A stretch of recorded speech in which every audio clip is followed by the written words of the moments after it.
constata que tout ce qu'il avait fait était une très bonne chose.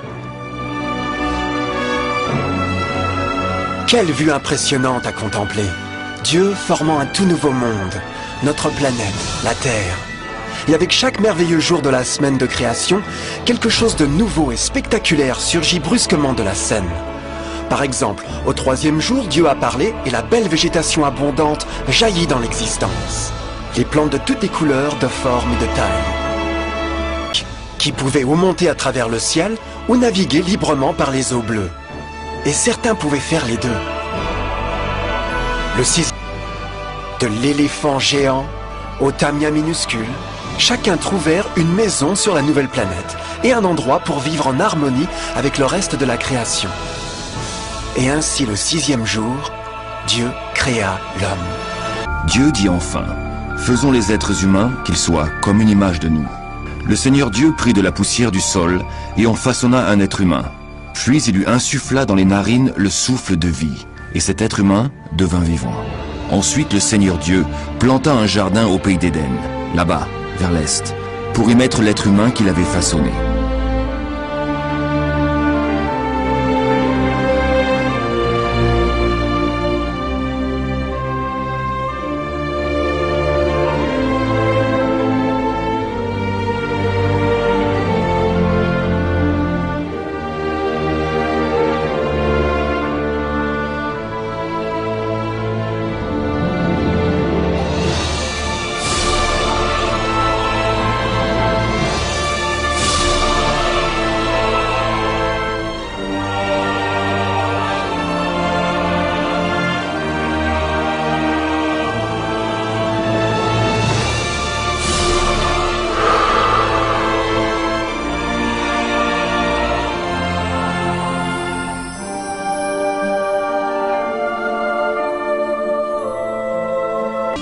C'était probablement parce qu'avant de pécher, il était vêtu de gloire et de lumière.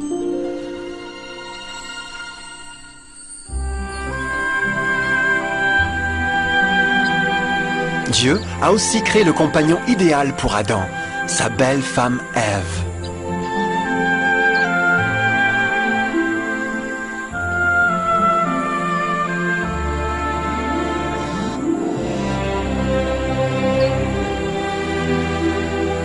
La paire joyeuse a été placée dans un jardin magnifique, parfaitement conçu pour augmenter leur bonheur.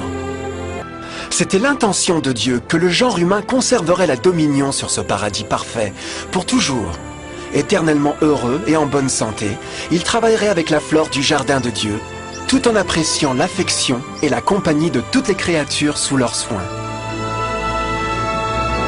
Mais la plus grande bénédiction fut que les gens vécurent en harmonie parfaite avec leur Créateur. Chaque septième jour, Adam et Ève se reposeraient de leur travail agréable et tiendraient l'ouverte communion bienheureuse avec la visite de leur Créateur.